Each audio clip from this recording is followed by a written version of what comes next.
¿Yo me presento a ustedes? Sí, estamos presentando. Buenos días, pues bienvenidos al CIDE. Ya tenemos aquí muchos conocidos, bienvenidos a los nuevos. Y bueno, comenzamos nuestra conferencia con el profesor Raúl Feliz y Alejandro Villagómez. Ambos son profesores investigadores aquí de la División de Economía. El profesor Alejandro Villagómez pues, se especializa en la parte de pensiones, como lo que es más su especialidad. El doctor Raúl Feliz, su especialidad en la cuestión macroeconómica, macroeconomía, perspectivas en México sobre todo. ¿Algo que usted quiera agregar, doctor? No, pues bienvenidos y pues vamos comenzando. Buenos días. Por acá por el momento. Buenos días. Vamos a hacer una revisión rápida de los pronósticos del CIDE sobre el crecimiento económico de lo que resta de este año y del próximo año. Y daremos nuestra opinión sobre, ya en una discusión posterior, tanto yo como Alejandro, sobre el paquete económico del año 2015 y las perspectivas de mediano y largo plazo a la luz de la aprobación de la agenda de reformas estructurales en México el año pasado. Entonces comenzamos revisando un poquito el entorno internacional. Aquí tenemos una gráfica que elabora la OECD y que está diseñada para pronosticar el crecimiento económico de países y regiones hacia los próximos 12 meses. Ahí lo que vemos es, en Estados Unidos, cómo se interpreta esa gráfica. Cuando estamos arriba de 100 es lo que se llama un indicador líder. Cuando estamos arriba de 100 indica que la economía en esa región, en ese país, crece a una tasa superior a su tasa de crecimiento potencial. Entonces, si vemos ahí las tres regiones, Estados Unidos, la eurozona y Japón, pues la eurozona, Estados Unidos crecen o crecerán en los próximos meses, de acuerdo a este indicador, arriba de su crecimiento potencial. En el caso de Japón, ahí vemos una gran desaceleración en el crecimiento, en el indicador del crecimiento. Primero un boom fuerte al principio de año y luego una caída. Esto obedece a un fenómeno específico, especial de la economía japonesa, que tiene que ver con un aumento de impuestos en el mes de mayo. Tendremos que ver en los próximos meses, una vez que se haya absorbido el efecto negativo del aumento de impuestos a las ventas, si la economía japonesa retoma una senda de crecimiento. Pero en general, estas tres gráficas, teniendo en cuenta la especificidad del caso japonés, indican que la economía mundial durante los próximos meses va a crecer por arriba de su tasa potencial. Más o menos el crecimiento potencial de la economía mundial es alrededor de un 3%, el crecimiento potencial de Europa es alrededor de un 1.6% y en Estados Unidos un 2%. Lo mismo vemos aquí, en el caso de Europa, para un conjunto de países. Ahí está Alemania, Holanda, Finlandia y Francia.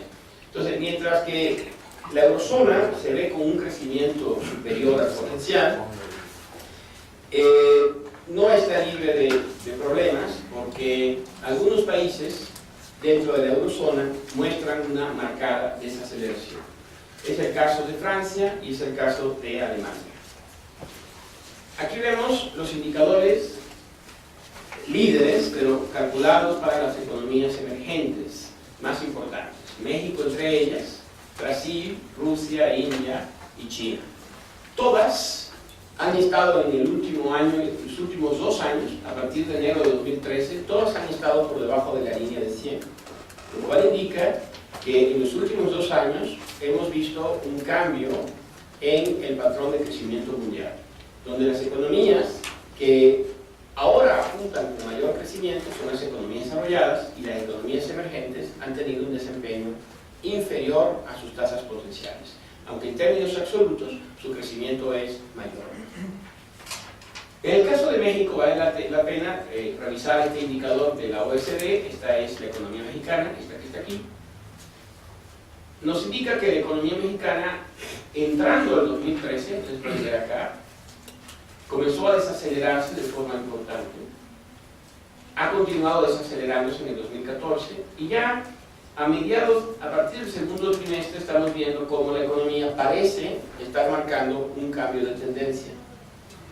Todavía el indicador es inferior a 100, es decir, quiere decir que todavía las tasas de crecimiento que estamos observando en México son inferiores a las tasas potenciales. Pero es muy importante ver el cambio de la tendencia, porque la gráfica que venía debilitándose, ahora ya casi está cerquita a 100, y en los próximos reportes nuestro pronóstico es que superará 100 en la medida que la economía mexicana se vaya fortaleciendo. Déjenme, hay varios temas que voy a abordar en esta presentación. Un tema es Europa, la eurozona versus Estados Unidos y la política monetaria del Banco Central Europeo versus la política monetaria de la Reserva Federal. Y luego vamos a estudiar Estados Unidos y México, la política monetaria del Banco de México versus la política monetaria de los Estados Unidos. Entonces, lo primero es ver que hoy, aunque las economías apuntan, los indicadores líderes apuntan a un crecimiento moderado hacia adelante, hay en este momento una gran disuasión en el patrón de crecimiento, disasociación o desincronización en el patrón de crecimiento de la economía global. Ustedes pueden ver acá, esta gráfica presenta el Producto Interno Bruto de los Estados Unidos, es este que está acá, y este es el Producto Interno Bruto de Europa. Y esto es la crisis. En el 2007 es el año donde se considera que comenzó la crisis, en diciembre de 2007. Entonces ahí se igualan los Productos Internos Brutos de las dos economías, igual a 100. Entonces lo que vemos es que para el 2011 Estados Unidos ya había alcanzado un nivel de Producto Interno Bruto igual al que tenía al inicio de la crisis. Y hoy tiene un nivel que es 7% arriba del que tenía al inicio de la crisis. Sin embargo, si nos fijáramos en Europa, pues para el 2011, cuando Estados Unidos había alcanzado ya el 100% de recuperación en términos del tamaño del PIB, Europa estaba 2% abajo. Y hoy, 6-7 años después, Estados Unidos está 6%, 7% arriba y Europa está 3% abajo. Es decir, está claro que la recuperación que se inició en el 2009, que incluyó a la economía norteamericana y a la europea, ha tenido un diferente derrotero. En el caso de Estados Unidos, se ha ido fortaleciendo, mientras que en el caso de Europa, se ha ido debilitando. De forma tal que la economía europea ha generado una doble recesión, una recesión con doble fondo, y en este momento estamos en riesgo de repetir un tercer fondo. O sea, sería una recesión con un ciclo de crisis con 3 recesiones. Mientras que Estados Unidos ha ido directamente mejorando su situación. En comparación con la recuperación europea, la recuperación de Estados Unidos la podríamos llamar fuerte, porque obviamente la recuperación de Europa es débil, a más no poder. Sin embargo, la recuperación que está viviendo la economía de los Estados Unidos es la más débil que se ha reportado en la historia desde la Segunda Guerra Mundial.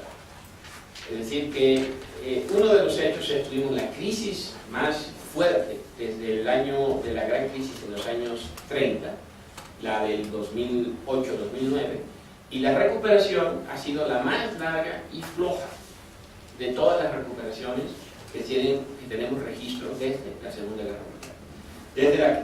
Desde la Segunda Guerra Mundial, en el caso de Estados Unidos. En el caso de Europa, incluso podríamos decir que la recuperación ha sido más débil que la que hubo en la crisis de los años 30, en la Gran Depresión. ¿Sí? Entonces, Europa, hoy por hoy, es el eslabón débil de la economía mundial. Y no solamente está afectada por un problema de debilidad de la economía, o sea, un patrón de baja demanda, vamos a ver. Aquí podemos ver información adicional de Europa. Esto es las tasas de desempleo que había en el 2008, cuando comenzó la crisis. Rápidamente, la crisis elevó la tasa de desempleo en Estados Unidos alrededor de 5 puntos porcentuales. Pasó de un 5% a un 10%. En Europa, el aumento fue más gradual. Pasó de más o menos de un 6%, cerca del 10%. O sea, un aumento de 3 puntos porcentuales contra un aumento de 5 puntos porcentuales. Sin embargo, a partir que comenzó la recuperación en Estados Unidos, lo que vemos es que la tasa de desempleo cae. Y hoy la tasa de desempleo no ha regresado al nivel de 2008, pero está apenas a un punto porcentual de regresar a donde estaba al inicio de la crisis. En el caso de Estados Unidos. Mientras que en el caso de Europa, la tasa de desempleo ha seguido subiendo, y hoy se encuentra en 10.2%, es decir, sustancialmente arriba de donde estaba la crisis. Entonces, ese es el patrón fundamental que estamos viendo en la economía. Una recuperación débil para todos los países, pero muy débil en el caso de Europa, incluso con episodios de recesiones pequeñas. Mientras que Estados Unidos ha recuperado el 100% de su Producto Interno Bruto y hoy está 6-7% arriba de precrisis. En el caso de Europa no se ha recuperado el PIB, pero peor, en el caso del tema del desempleo, la tasa de desempleo se ha estancado en niveles de 10.2%, alrededor de unos 5 puntos porcentuales de lo que es el equilibrio en el mercado de empleo. Mientras que en Estados Unidos ya estamos, al ritmo que vamos, nuestro pronóstico es que el próximo año alcanzaremos el pleno empleo. Entonces, son dos situaciones muy distintas, una economía recuperada y una economía todavía en crisis. Como consecuencia de eso, ustedes pueden ver esa otra gráfica que lo que mide es las expectativas de inflación. Aquí lo que vemos es lo que el mercado está esperando de inflación de los próximos 2 años y lo que esperan de 5 a 10 años. Esta expectativa de corto plazo de inflación ha ido cayendo y hoy lo que se espera es que en los próximos 2 años Europa registre una inflación de 0.6-0.7%, cuando la meta es de un 2%. Entonces, si tuviéramos que evaluar el trabajo del Banco Central Europeo, pues ha sido un trabajo muy malo, porque su mandato es lograr una inflación de 2%, no mayor al 2%, pero tampoco muy lejos del 2%. Y lo que tiene ahorita es una inflación cercana. De hecho, si midiéramos la inflación de este momento es 0.4%, y con una tendencia a la baja. Pero además, implícitamente, si le pusiéramos un mandato de lograr el pleno empleo, pues tampoco ha tenido ninguna atención, porque lo que ha tenido es una altísima tasa de desempleo. Eso nos lleva a la política monetaria. Aquí vemos, estas son las hojas de balance, es decir, los tamaños de los bancos centrales. Hay muchas maneras de medir el tamaño de un banco central. Una forma aceptada es medir sus activos, o sea, el valor de los activos, y compararlo con el Producto Interno Bruto de la economía. Entonces, por ejemplo, antes de la crisis, aquí teníamos Japón, que anda en una lógica, pero aquí vamos a ver, me interesa Estados Unidos.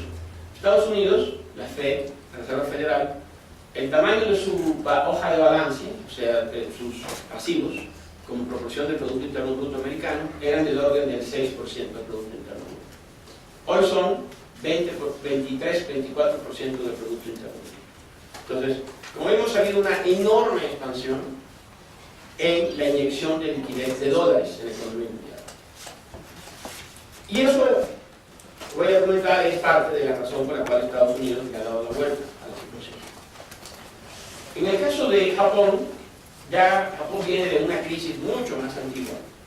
Ya para el 2007 Japón ya tenía una hoja de balance que era el 20% del PIB, pero en los últimos años hemos visto cómo, a través de una política de expansión cuantitativa muy agresiva en Japón, ha pasado de ser 30% a ser en este momento cerca del 56% del PIB. Es decir, el gobierno japonés ha convertido en cash 50% del PIB en deuda pública. Es decir, es una inyección monstruosa. El programa del Banco Central japonés, el Banco de Japón, es multiplicar por 2 la inyección, o sea, el agregado del M0, el agregado del M1, que es la cantidad de liquidez en la economía.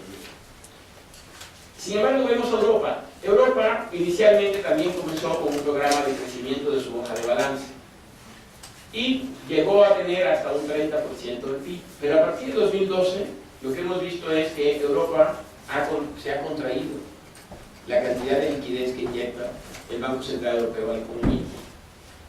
Y eso, al mismo tiempo que el Banco de Japón aceleraba el ritmo y el Banco norteamericano aceleraba el ritmo. Entonces, lo que tienes es una gran cantidad de dólares y de yenes y menos euros emitidos.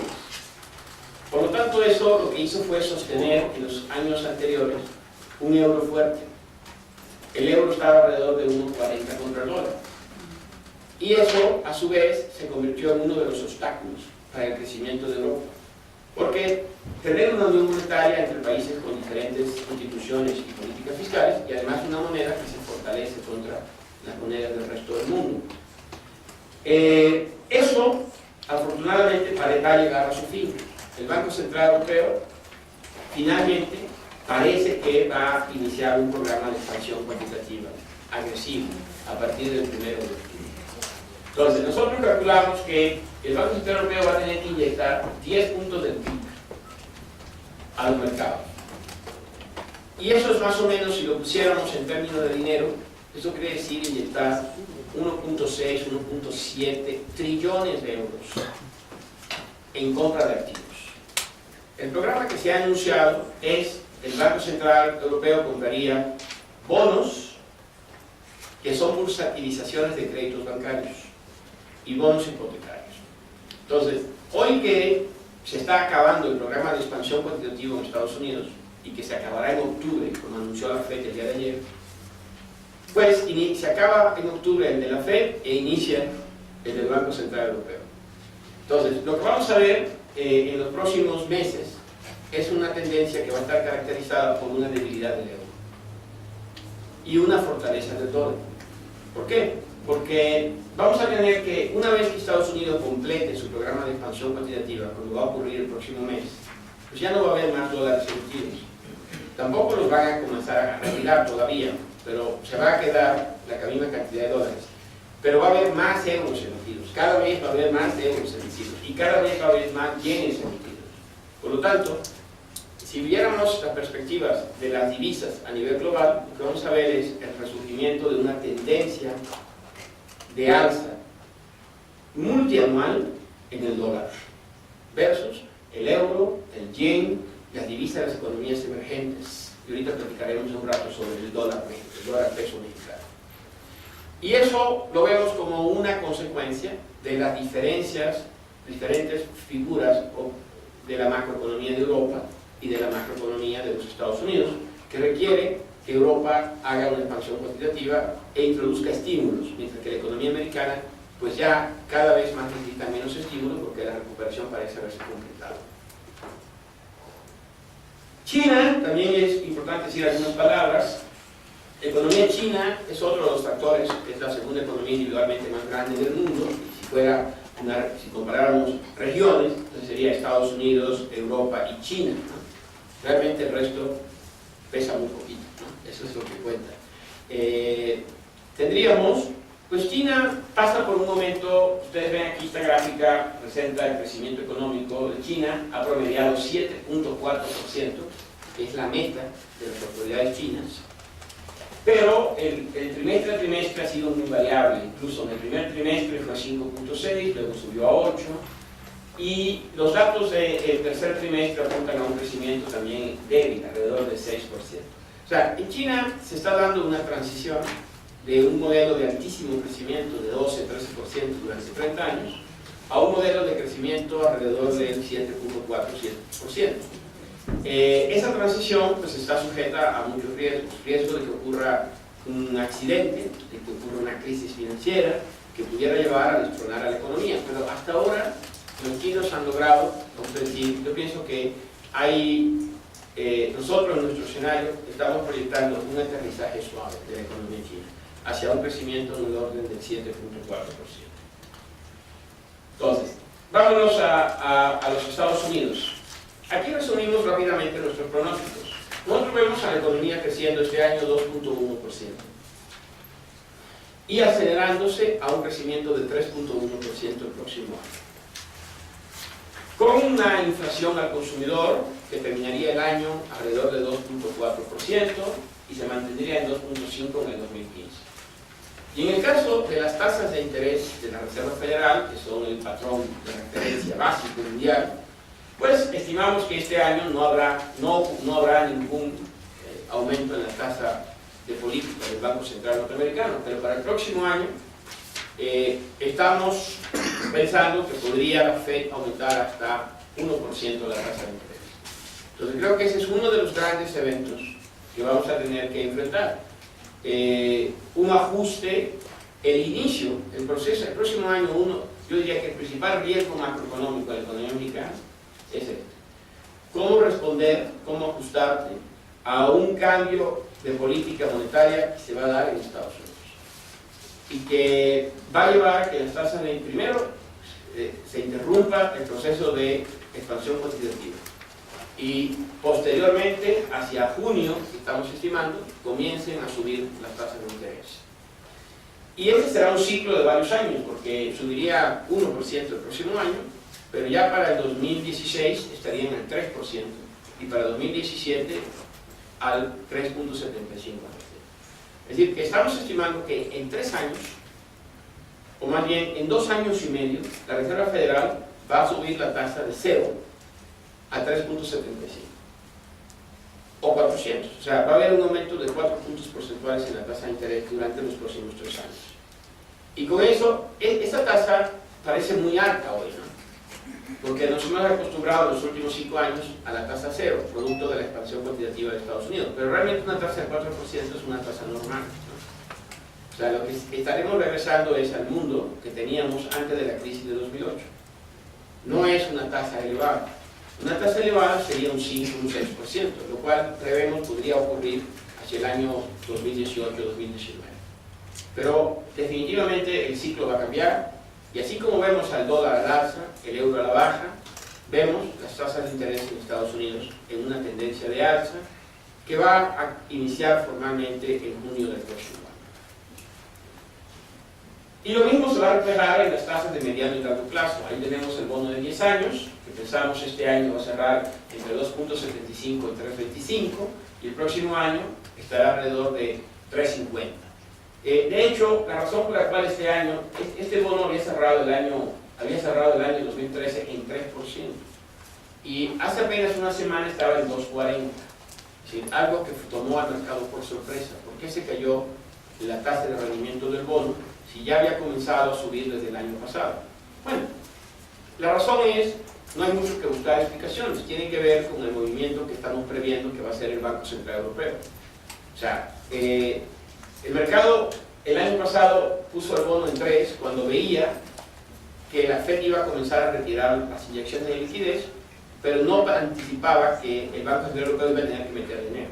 Entonces, la anticipación del dinero que va a meter el Banco Central Europeo, más los temas geopolíticos como la crisis de Irak, Siria y Ucrania, han generado una demanda del bono norteamericano que ha deprimido la tasa este año. Porque, por ejemplo, el bono de 10 años alemán paga apenas el 0.9%. Entonces, inevitablemente los inversionistas van a comparar el rendimiento de un bono alemán que paga 0.9% con un americano que paga 2.60 ahorita, y aunque 2.60 es bajísimo, pues comparado con 0.90 es altísimo. Todo depende de dónde se va a mover el tipo de cambio. Esas son de las cosas que vamos a ir viendo. Entonces, de alguna forma, esta política monetaria de Europa ha restringido el crecimiento de las tasas de interés en los Estados Unidos. Ahora, ¿dónde está la economía de los Estados Unidos en su ciclo? Aquí tenemos 2 medidas de la capacidad ociosa. Es muy importante esto para cuantificar lo que hará la Reserva Federal. Una es la brecha del producto, no es calculada por nosotros, sino calculada por la Oficina del Presupuesto de los Estados Unidos, que es la que hace este tipo de cálculos. Entonces aquí vemos, aquí está el Producto Interno Bruto Potencial de los Estados Unidos, este es el producto real, está expresado en logaritmos, y vemos que iban juntos hasta la crisis. Llegó la crisis y se abrió una brecha. Esta brecha es la que está dibujada de este lado. Hoy el tamaño de esa brecha es 3 puntos porcentuales. En una economía que vale de 17 trillones, pues eso es muchísimo dinero. Es decir, la economía, bueno, esta no es, hoy la brecha es por acá más o menos, es alrededor de 5 puntos porcentuales. Esta es la proyección que tenemos nosotros de cómo va a evolucionar la brecha hacia el 2015. Es decir, todavía pensamos que la economía durante los próximos 2 años va a seguir teniendo exceso de capacidad. Eso dice esta medida. Pero sin embargo, esta es otra medida. Aquí tenemos la tasa de desempleo. de los Estados Unidos. Y aquí tenemos una medida de lo que sería la tasa de desempleo de equilibrio.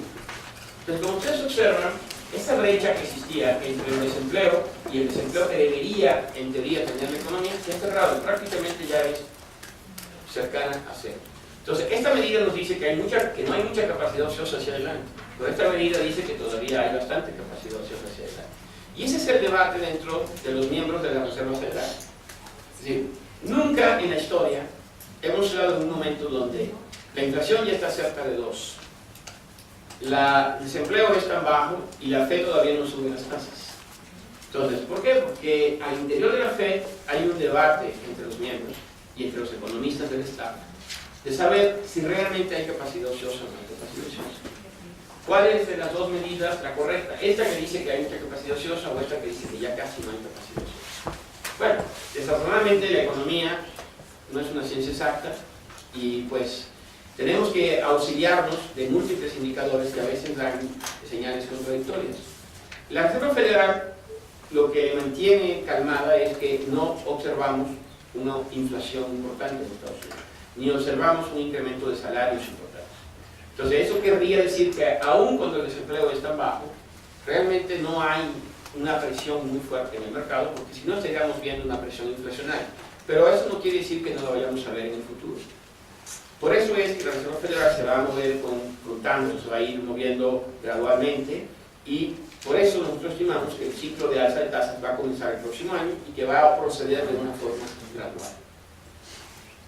Sin embargo, la economía norteamericana, nuestro pronóstico hacia adelante, nosotros vemos una economía en recuperación, con una tasa de crecimiento en el 2014 y en el 2015 de 3%. Y esto es importante porque ese es el entorno en el que va a jugar la economía mexicana. Primero, una economía mexicana en recuperación con crecimiento de 3% en 2014 y 2015. Pero con tasas de interés que se van a ir ajustando al alza. Esa es, no voy a entrar en detalles, es simplemente un desarrollo de cómo está el Producto Interno Bruto por sus componentes. Los indicadores líderes nos indican que la economía americana tiene un buen momento. Por ejemplo, este es un indicador del sector manufacturero que cuando está arriba de 50 indica fortaleza, significa crecimiento acelerado. Por debajo de 50 significa desaceleración. Entonces aquí vemos el ISM norteamericano, el último dato de 59 y su componente adelantado de New Orders en cerca de 66 nos va indicando que el sector manufacturero americano está pasando por su mejor momento. De hecho, si estamos pronosticando un crecimiento de 3% en la economía, estamos pronosticando un crecimiento de 4% en las manufacturas. Y esto es muy importante porque la economía mexicana y la economía norteamericana tienen un sector manufacturero que está integrado. Entonces, una de las cosas que llama la atención es, si está tan bien el sector manufacturero, ¿cómo es que la economía mexicana crece tan poco?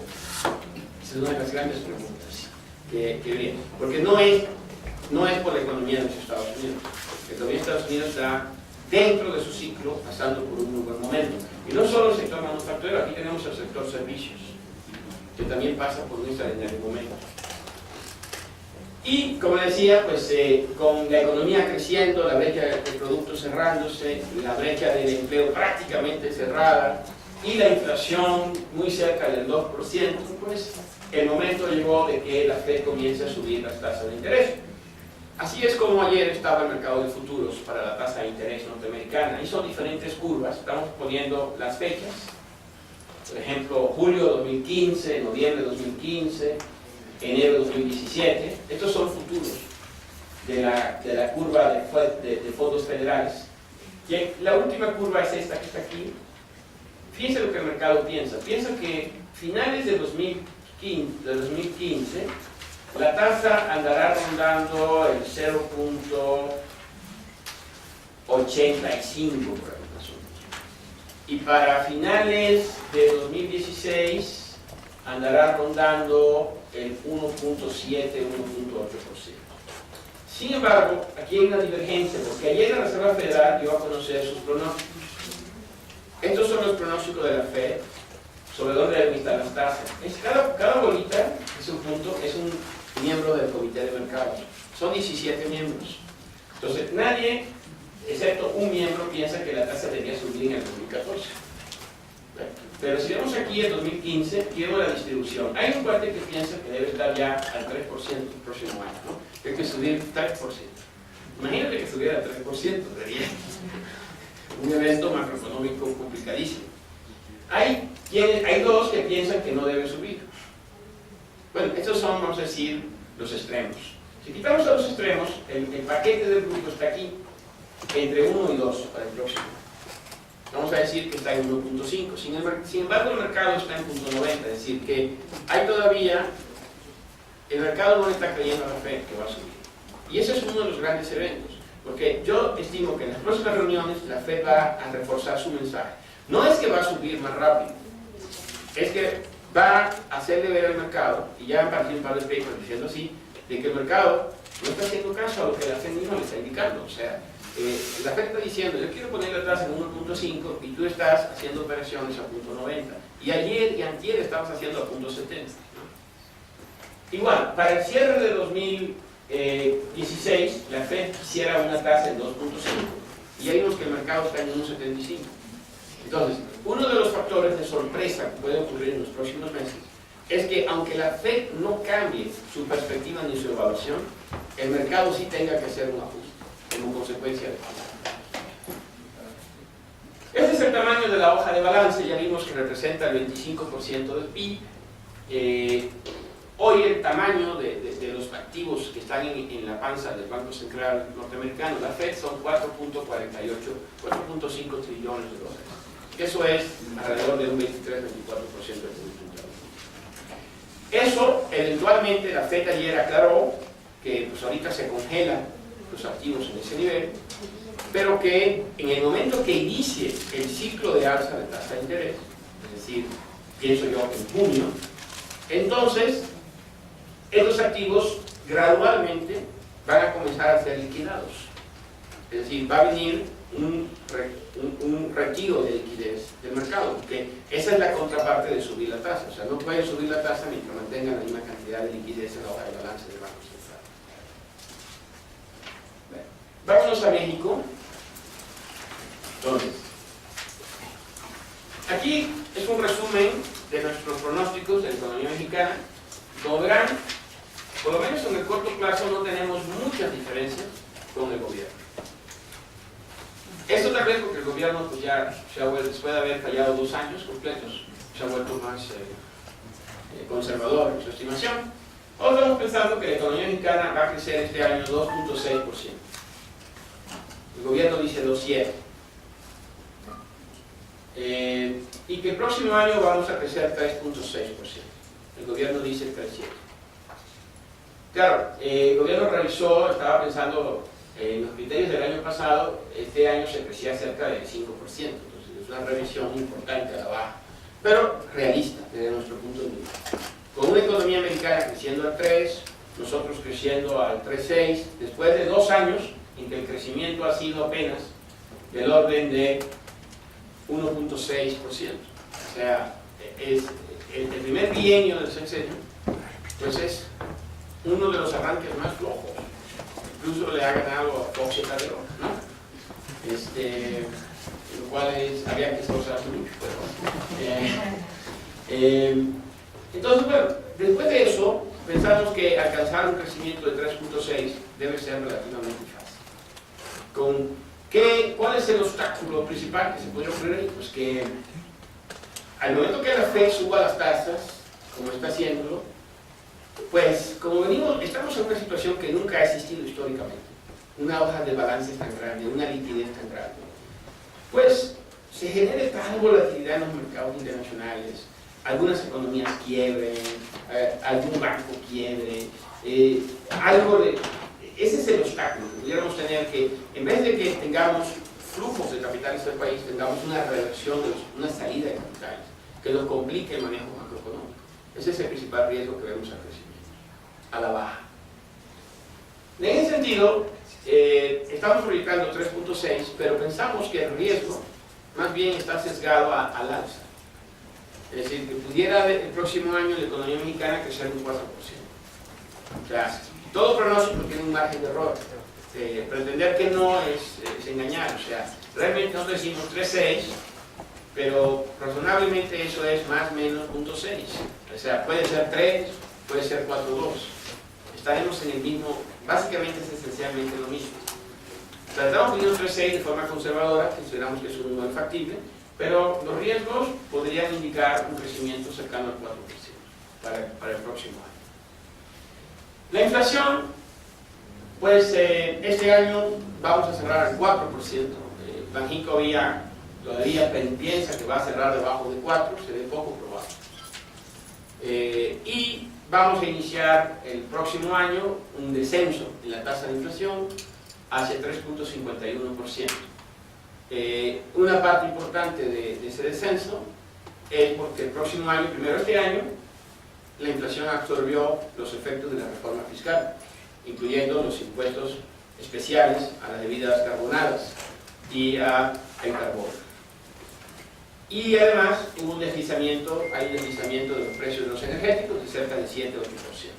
El próximo año, como saben, se ha anunciado un incremento de los precios energéticos de apenas el 3%, la inflación proyectada 3%, y que ocurrirá además en la primera quincena de enero. Entonces, vemos a la inflación cerrando alrededor de 4, se ha mantenido en 4 prácticamente todo el año, excepto en el primer y segundo trimestre, y luego cayendo hacia 3.5% en el próximo año.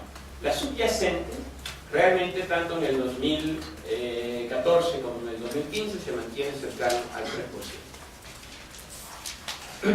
El bono la tasa de interés de política de Banco de México, la cual pues este año Banco de México bajó sorprendiendo al mercado. La verdad nosotros no lo habíamos anticipado. Nadie lo había anticipado cuando sucedió en junio esta baja de la tasa. Además implica una recalibración de la regla de política que había usado el banco, porque hasta ahora una simple regla de Taylor lo explicaba perfectamente los movimientos que había hecho el Banco de México, pero este movimiento es algo adicional. La tasa está al 3%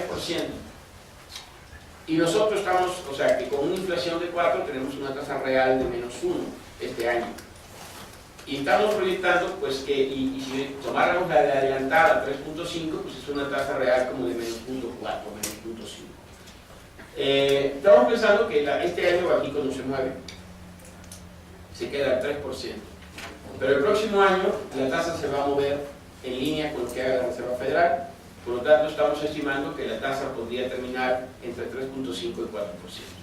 Estamos viendo como muy poco 50 puntos básicos de alza en la tasa de interés de México o 100 puntos básicos de alza en la tasa de interés de México. El rendimiento del bono de 10 años también se va a mover. Estamos estimando este año un cierre alrededor de 6, un poquito abajo de 6.31 que cerró en 2013, igual que hizo el Treasury de 10 años. Y estamos estimando un 6.60 para el 2015.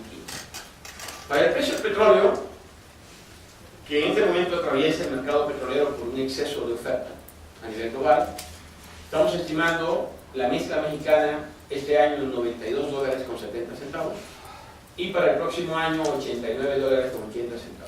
Como ustedes saben, el gobierno presupuestó $82. O sea, es una estimación conservadora. Con los números que conocemos y con nuestro modelo de evaluación del mercado petrolero, pensamos que el 89 es factible. De todas maneras, a un 89 significan $3 menos que el realizado el año anterior y más o menos alrededor de unos 8 o 9 dólares menor que el realizado en el 2013. O sea que la trayectoria del valor de los ingresos petroleros es a la baja, aunque no tan baja como la que está estimando el gobierno en el presupuesto. El valor del dólar, nosotros pensamos que va a ser estable y eso coincidimos con el gobierno, tanto este año como el próximo año el peso dólar se va a mantener a 13 pesos. Entonces, en la medida que el dólar va a subir contra todas las divisas, eso quiere decir que el peso se va a mantener en línea con el dólar y ambos van a subir contra las otras divisas. Y para el sector público, pues esto es una previsión ya del paquete económico, coincidimos así, o sea, el déficit generalizado del sector público va a ser 4.2% este año, los requerimientos financieros del sector público serán muy similares en el 2015 en 4.1%. Aquí son otras cifras sobre exportaciones e importaciones. Estamos estimando un déficit de la cuenta corriente, que ahorita platicaré los detalles, del orden de los 28.500 millones de dólares este año, 33.000 millones el próximo año. Reservas internacionales que van a seguir aumentando y terminarán el año en 196.000 millones de dólares y 210.000 el próximo año.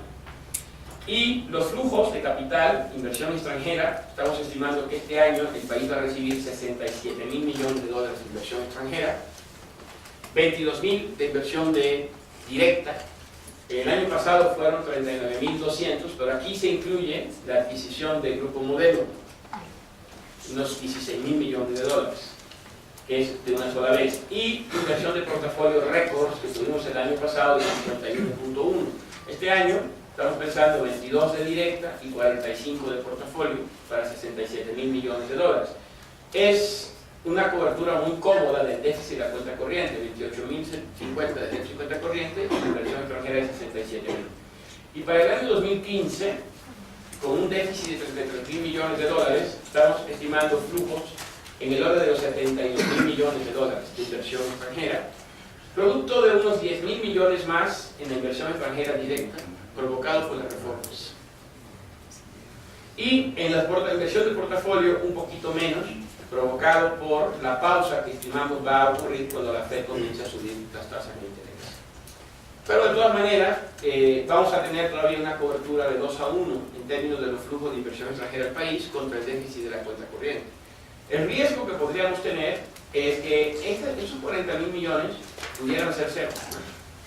Es decir, si usted se atara una crisis en los mercados emergentes, entonces a lo mejor nuestra capacidad de captar inversión extranjera del portafolio el próximo año pudiera ser cero, o pudiera ser negativa si lo que hay es una venta de las posiciones. Ese es el principal riesgo macroeconómico. O sea, básicamente aquí es nuestro talón de Aquiles en esta parte. No es lo mismo nosotros que otras economías como Brasil o como India, en menor medida, o como Turquía, porque nosotros, si se dan cuenta, nuestro déficit proyectado de cuenta corriente está cubierto por la inversión extranjera directa. Pero sí nos generaría bastante volatilidad si no pudiéramos captar 40.000 millones de dólares de inversión de portafolio, o incluso fueran menos 40.000. ¿Por qué? Porque el gobierno tiene un déficit de 4 puntos del PIB. Esto quiere decir que hay que buscar el próximo año cerca de 58.000 millones de dólares en el mercado. Y una parte de quienes han provisto a ese financiamiento han sido la adquisición por extranjeros de activos en el mercado local. Entonces podríamos tener un problema si la Fed desata una ola de volatilidad, y sería complicado no cubrir el déficit de cuenta corriente, pero sí cubrir a tasas razonables el déficit de las finanzas públicas. Rápidamente, así es como está la economía mexicana. Ya voy a terminar. La brecha del producto nuestra, como la calculamos nosotros, calculamos un 2% por debajo de la capacidad. O sea que México está 2% por abajo de su nivel potencial. Si el PIB vale 1.4 trillones de dólares, esto significa que estás más o menos unos 30.000 millones de dólares de déficit de demanda, ¿no? Eso es lo que he calculado. Que la economía tiene un déficit de 30.000 millones de dólares de demanda en este momento. En nuestro pronóstico la brecha se va a cerrar en los próximos años. Para finales de 2015 estamos estimando que la brecha todavía será ligeramente negativa, pero muy cerca al 0%. Es decir, y para 2016 seguramente la brecha ya va a estar cerrada. Aquí vemos una diferencia interesante. Mientras que en Estados Unidos la brecha no se cierra, se queda grande, el desempleo sí se reduce. Aquí en México no, aquí el desempleo, teníamos una tasa de desempleo antes de la crisis de 3.8 y todavía tenemos una tasa de desempleo de 5%. Es decir, ha habido un incremento de 1.2% en la tasa de desempleo de México. Lo cual nos dice, bueno, pues, esta brecha nos dice que hay poca capacidad ociosa. Bueno, hay algo de capacidad ociosa, pero no mucha. Esta nos dice que hay bastante, ¿no? Es interesante porque en Estados Unidos la que se ha cerrado más rápido es la de desempleo. Aquí la que no se ha cerrado es la del empleo. En parte, ese es un tema que habría que explicar. Yo creo que tiene que ver con que la migración se detuvo al ritmo que iba a Estados Unidos. Entonces, más oferentes del trabajo están entrando al mercado y dado los crecimientos tan pobres que hemos tenido, eso ha presionado al alza la tasa de desempleo y no ha regresado a sus niveles anteriores. ¿Por qué? Porque hay más gente, o sea, se calculaba que 500, 600 mil personas se iban todos los años a Estados Unidos y posterior a la crisis, ese flujo en términos netos prácticamente se redujo a cero. Entonces esa gente está en el mercado local buscando oportunidades, no lo encuentra y ha presionado al alza la tasa de desempleo. Aquí tenemos una comparación de los ciclos económicos de México y Estados Unidos. El ciclo de Estados Unidos es este, es la brecha del producto. Aquí va cómo se va a ir cerrando, esta es la de México. De hecho, vemos que la de México se cerró en el 2012 y volvió a abrirse a principios de 2013. Lo cual nos lleva a lo siguiente. Aquí estamos poniendo las brechas otra vez y estamos poniendo la correlación entre las brechas. Los dos ciclos de México y Estados Unidos están siempre correlacionados, pero fíjate aquí, en este periodo, al inicio del gobierno actual, se rompió la correlación. Mientras que la economía americana se ha seguido recuperando, la economía mexicana entró en un periodo de debilidad. Y ese es uno de los temas que habría que preguntar por qué. ¿Fue por la ejecución del gasto público? Es una posibilidad. La otra es por la reforma fiscal. Es decir, obviamente está claro que el mal desempeño de la economía mexicana en los últimos 2 años no se lo podemos atribuir a Estados Unidos, sino que fundamentalmente es culpa de México, nada más, ¿no? Está clarísimo aquí, ¿no? Aquí tenemos rápidamente, y ustedes tienen esa información, no voy a detener, simplemente es el crecimiento del Producto Interno Bruto y sus componentes por la demanda agregada, consumo, inversión. ¿Qué comentario haría para el 2014? Ustedes pueden ver nuestra estimación 2.6 de crecimiento, con un consumo privado que crece apenas el 1.9%. Además, con una secuencia muy complicada, un crecimiento apenas de 1.4 en el primer trimestre, de 0 en el segundo trimestre, se dará a conocer mañana, ¿no? Estamos estimando prácticamente 0 crecimiento en el segundo trimestre, una recuperación gradual, pero muy gradual, en el tercer trimestre, 1.9. Inversión, crecimiento de 2.4%. Gasto de consumo del gobierno de 2.5%, y realmente la única estrella es las exportaciones. Sin embargo, ¿cómo la economía mexicana va a acelerar su ritmo? A pasar de un 2.5 a un 3.6. Bueno, porque las exportaciones van a seguir creciendo y porque el consumo se va a recuperar y estamos proyectando un crecimiento del 4.7% para el próximo año. Eso es básicamente lo que hace la diferencia. O sea, exportaciones que ya crecían, pero que si la economía mexicana fuera un motor de un coche, fuera un V8, pues ahorita está funcionando como un V4, ¿no? Hay 4 cilindros que no funcionan, están parados. O estamos ahorrando gas y apagamos 4 cilindros, ¿no? Entonces, esos 4 cilindros es la inversión privada y el gasto del consumidor. Entonces, básicamente lo que jala la economía es un poco el consumo corriente del gobierno y las exportaciones. Entonces, el próximo año esperamos que regrese el consumo privado y regrese la inversión y que eso le dé combinado un punto más de crecimiento a la economía para crecer arriba del 3.6%. Eso simplemente es la gráfica de cómo vemos el crecimiento del PIB, tanto ya año con año como trimestre contra trimestre, por sectores, está rápido. Y bueno, los indicadores líderes en México han sido muy flojos. Este es el equivalente al ISM de Estados Unidos. Y ustedes han visto que el ISM de Estados Unidos ha ido mejorando. El mexicano ha estado entre negativo y flat, excepto que en agosto apareció un primer signo, ¿no? Alentador. Un primer signo alentador de que la economía parece estarse ya fortaleciendo. También en el sector servicio de la economía mexicana, o sea, lo que tuvimos fue muy flojo y agosto comienza a mostrar signos de fortaleza. Ahí vemos cómo siguen asociados los ciclos, los crecimientos del sector de las manufacturas en México, perdón, aquí debería decir Estados Unidos, y este es el crecimiento de manufactura en Estados Unidos y el crecimiento de manufactura mexicana. La pongo esta gráfica para mostrar que no es ahí donde está el problema, porque realmente las manufacturas en México están creciendo igual que las manufacturas en Estados Unidos. El problema está en el resto de la economía. Y aquí está esta gráfica, es interesante. Aquí lo que estamos poniendo es la confianza del consumidor, según la mide el Conference Board de los Estados Unidos, en la línea azul, y la confianza del consumidor, según la mide Banxico y el INEGI. Entonces ustedes ven, a las dos le pegó la crisis y se fueron hacia abajo fuerte. Y luego en la recuperación se mantuvieron hasta entrado el 2013. Algo pasó en México entre finales de 2012 y el 13, y mientras en Estados Unidos la confianza del consumidor se recupera, la confianza del consumidor en México se ha desplomado. Entonces básicamente esa es la razón, es decir, se ha desplomado el gasto interno, el consumo y la inversión. Esta gráfica, una spider graph, es interesante. La encuesta de confianza del consumidor se hace en base a 5 preguntas. Se le pregunta a la gente qué confianza tiene en el crecimiento de los próximos 12 meses, de su familia y de la economía. ¿Cómo evalúa la situación de la economía, de la familia y la economía en los últimos 12 meses? Y si tiene intención de comprar bienes duraderos. Entonces, lo que tenemos aquí es, esta gráfica en negro está dibujado la respuesta que dieron los agentes económicos a esas 5 preguntas en el peor momento de la crisis, en marzo de 2009.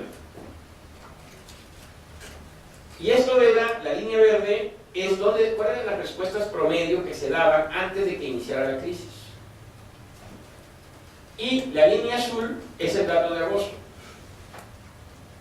Es decir, todavía no regresamos en intenciones de comprar bienes duraderos, esto era antes de la crisis. Aquí es donde estamos. Estamos un poquito mejor que el peor momento, pero muy lejos. ¿Cómo está la familia? Estamos peor que antes de la crisis.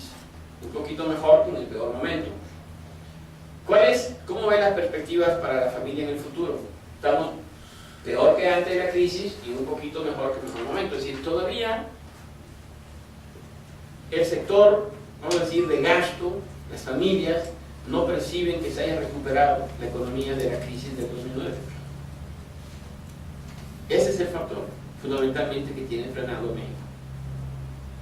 O sea, es eso. O sea, la percepción que tienen los agentes económicos es que la situación hoy es un poquito mejor que la que había hace 3, 4 años, pero todavía ni siquiera es igual a la que se tenía en el 2007.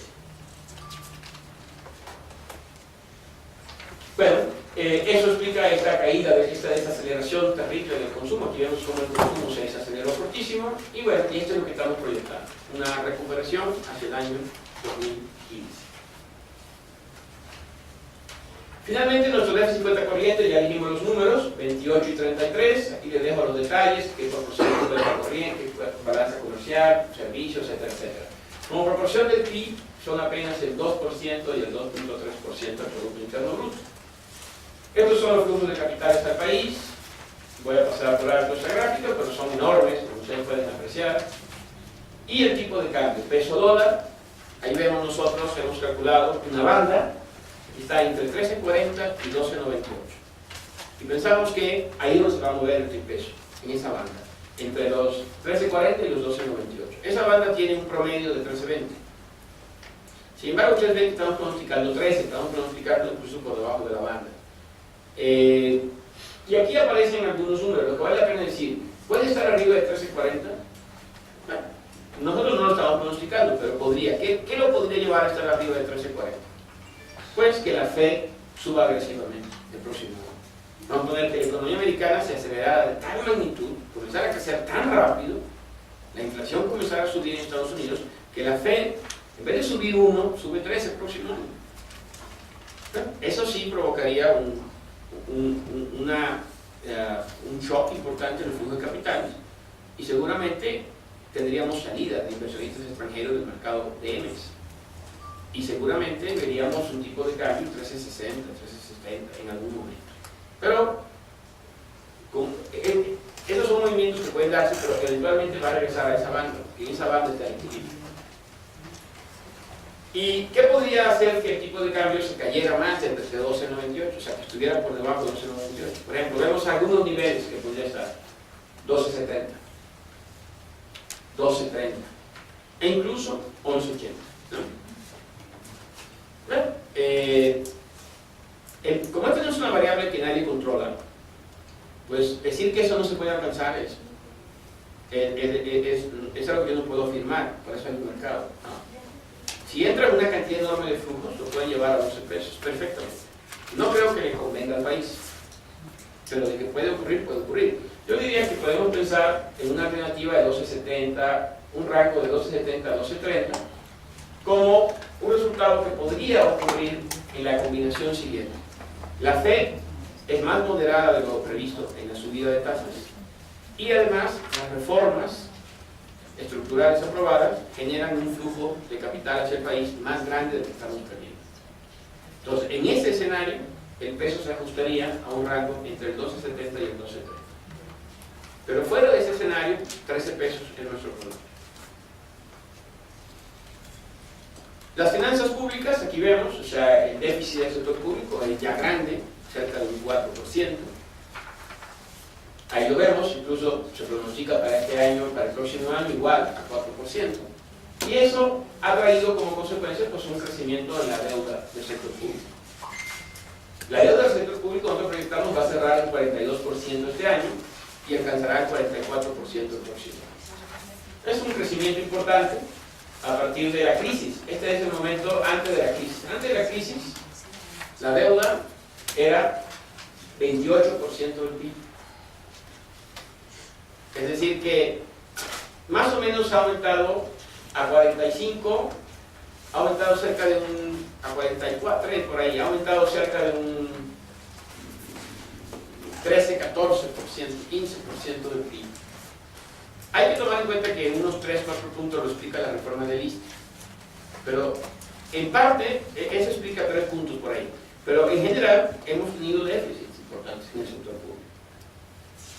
Y lo terrible del caso es que no parece que esos déficits estén contribuyendo al crecimiento económico. Y yo creo que ese es uno de los grandes temas y de los grandes fracasos de la administración este año.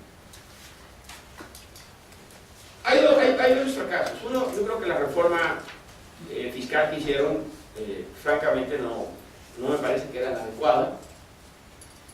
Pero una vez que lo hicieron, nos prometieron que el efecto recesivo de la reforma iba a ser cancelado a través de una política expansiva del gasto público. Lo cual pues es un tema que se puede hacer. Y sin embargo lo que hemos visto es que no ha habido tal efecto multiplicador del gasto. Sin embargo, sí hay un gasto realizado, porque se refleja en el déficit. Una parte importante de esto es gasto en Pemex, que necesariamente no tiene un gran efecto multiplicador, porque pues en Pemex es hacer hoyos en el mar, ¿no? O ponerle presión a unos pozos para que saquen más petróleo, pero un petróleo que ya conocíamos. O sea, realmente la eficiencia del gasto público ha ido declinando de forma importante en el crecimiento económico, como factor de crecimiento de la economía. Y finalmente la inflación, ahí la vemos a detalle, pues nuestro pronóstico es un cierre, ahí vemos la meta del Banco de México. Lo que es un hecho es que en términos de la inflación subyacente, estamos ya en la meta del 3%, pero la inflación no subyacente todavía está arriba del 3% como consecuencia de factores especiales. Ese es nuestro pronóstico y esos son fundamentalmente nuestros principales números. Le voy a pasar la palabra a Alejandro para que haga una presentación un poquito rápido del programa y luego abrimos una sesión de... No, de hecho, sí voy a hacer muy breve para que mejor puedan hacer las preguntas. Más que la presentación del programa, algunas reflexiones de la propuesta en términos de la parte de criterios generales de política económica. De alguna forma ya quedamos con el doctor Raúl y realmente no tiene grandes sorpresas la propuesta. Tampoco es una propuesta no creíble, lo que está dentro de los rangos factibles, un crecimiento del 3.7 que ellos han propuesto, que están teniendo un 3.6, tampoco es algo que se presente como imposible. Yo más bien tengo algunos puntos ahí que valdría la pena tenerlos en la mira después para la discusión. Por ejemplo, a mí me preocupa la parte de donde puede haber sorpresas, es la parte de consumo privado. Nosotros estamos poniendo aquí 4.6, que es incluso una tasa menor que la que se está poniendo en el programa, que es del 3%, del 3.4%. existe la posibilidad, y eso hay que checar nada más, de que se haya producido en los últimos años un cambio estructural en el consumo privado de la población, en buena medida por el deterioro que se ha dado en los ingresos medios. Ya vimos que la implementación del Buen Fin en los últimos 3 años realmente no ha funcionado, no ha dado los resultados que esperaba. Lo único que hizo el Buen Fin fue transferir temporalmente el recurso. Lo que iba a gastar la gente en diciembre, ahora lo gasta en noviembre.